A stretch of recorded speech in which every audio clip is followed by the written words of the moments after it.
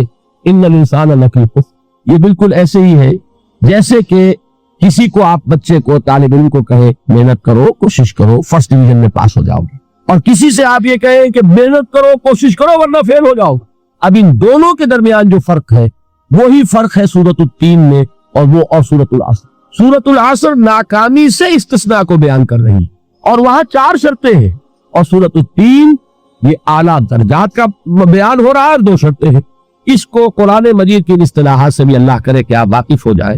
ایک کو ہم کہیں گے کہ ایک پر انذار کا رنگ ہے اور دوسرے پر تبشیر کا رنگ ہے۔ یہ 2 الفاظ بارہا آپ نے پڑھے ہو۔ سورہ بنی اسرائیل میں فرمایا حضور سے مخاطب ہو کر وَمَا أَرْسَلْنَاكَ إِلَّا مُبَشِّرًا وَنَذِيرًا، اے نبی ہم نے نہیں بھیجا آپ کو مگر بشارت دینے والا اور خبردار کرنے والا بنا کر۔ سورہ کہف میں جمع کے صیغے میں آیا وَمَا نُرْسِلُ الْمُرْسَلِينَ إِلَّا مُبَشِّرِينَ وَمُنذِرِينَ، ہم نہیں بھیجتے رہے اپنے رسولوں کو مگر مبشر اور نذیر بنا کر۔ حضور کے بارے میں فرمایا اِنَّا أَرْسَلْنَاكَ شَاهِدًا وَمُبَشِّرًا وَنَذِيرًا۔ جمع کے صیغے میں سورہ نساء میں فرمایا رُسُلًا مُبَشِّرِينَ وَمُنذِرِينَ لِئَلَّا يَكُونَ لِلنَّاسِ عَلَى اللَّهِ حُجَّةٌ بَعْدَ الرُّسُلِ وَكَانَ اللَّهُ عَزِيزًا حَكِيمًا۔ ایک ہے ابشار، بشارت دینا، ایک ہے انذار، خبردار کر۔ اور آپ کو معلوم ہے کہ کسی بھی تربیت کے اندر ان دونوں چیزوں کی ضرورت ہے۔ کبھی ایسا ہوتا ہے کہ ڈانٹ ڈپٹ کی ضرورت پیش آتی ہے، دھمکی کی ضرورت پیش آتی ہے، باز آ جاؤ، اپنے رویے کو درست کرو ورنہ پکڑ ہوگی، سزا ملے گی۔ کبھی آپ شاباش دیتے ہیں، ہمت کرو، گھبراؤ نہیں، تمہارے اندر صلاحیت ہے، مایوس نہ ہو، ہمت تمہاری کیوں جواب دے رہی ہے، تم بڑے ذہین ہو، محنت کرو، بڑے اعلیٰ درجات ملے گی۔ قرآن مجید میں یہ دونوں رنگ ہیں جو اختیار کیے، ایک تبشیر کا رنگ ہے، ایک انذار کا رنگ۔ سورۃ العصر میں انذار کا رنگ ہے، خبردار، تمام انسان ہلاکت اور بربادی کا نوالا بننے والے ہیں سوائے ان کے جو 4 شرطیں پوری کریں۔ ان الذین آمنوا وعملوا الصالحات وتواصوا بالحق وتواصوا۔ تو معلوم یہ ہوا کہ یہ کامیابی کے جو منیمم پری ریکویزٹس ہیں، اسے کہا گیا کہ انگریزی کے الفاظ کا فوراً ترجمہ کر دیا کرو، اور میں کر دیتا ہوں۔ اصل میں مغالطہ آپ کو یہ ہوتا ہے میں ترجمہ کہہ کے نہیں کرتا، لیکن اس کے بعد میں فوراً اردو کا مترادف جو ہے وہ لے آتا ہوں، لیکن میں یہ اس لیے استعمال کرتا ہوں انگریزی اصطلاحات، جیسا کہ میں نے عرض کیا تھا کہ میرے اصل مخاطب ہے جدید تعلیم یافتہ لوگ، اور جدید تعلیم یافتہ لوگوں کے کمیونیکیشن جو ہے، ابلاغ، وہ ان انگریزی اصطلاحات کے ذریعے سے زیادہ بہتر اور صحیح تر ہوتا ہے، ورنہ وہ بات سمجھے گے نہیں، اسی لفظ ابلاغ کو وہ نہیں سمجھیں گے اور کمیونیکیشن کو سمجھ گئے۔ یہ ہے اصل میں ساری مصیبت کے جو اس وقت ہمارے سامنے ہے، اس لیے یہ الفاظ ہم استعمال کرتے۔ تو میں یہ کیا عرض کر رہا تھا کہ در حقیقت ان الانسان لفی خسر الا الذین آمنوا وعملوا الصالحات وتواصوا بالحق وتواصوا بالصبر، یہ منیمم پری ریکویزٹس ہیں، کم سے کم لوازم ہے نجات کے، ان سے کم تر پر نجات کا کوئی سوال نہیں، اس لیے کہ قسم کھا کر اللہ فرما رہا ہے، قدمانے کی قسم ہے، تمام انسان خسارے میں ہے سوائے ان کے جو 4 شرطیں پوری کرے۔ تو تیسری چیز ذہن میں یہ رکھیے، یہ 4 شرطیں لازم ہو، یہ بہت اہم نکتہ ہے۔ ابھی ہم نے کسی لفظ کی گہرائی میں اتر کر نہیں دیکھا ہے، ابھی تو ہم سرسری طور پر تذکر بالقرآن کے مرحلے میں ہے۔ پہلی بات کیا معلوم ہوئی، اس میں کامیابی اور ناکامی کا ایک معیار سامنے آیا۔ ٹھیک، نمبر 2 یہ کامیابی کے کم سے کم شرائط کا بیان، منیمم ریکوائرمنٹس۔ میں نے ایک مرتبہ کسن کالج لاہور میں جب تقریر کی سورۃ العصر پر، تو طلباء کے ذہن کی ملازمت کے اعتبار سے کہا کہ بھائی یہ فرسٹ ڈویژن کا بیان نہیں ہے، یہ 3rd ڈویژن میں کامیابی کا بیان، اس سے کم تر پر فیلیور ہے، اس لیے کہ فرمایا گیا والعصر ان الانسان لفی خسر الا الذین آمنوا وعملوا الصالحات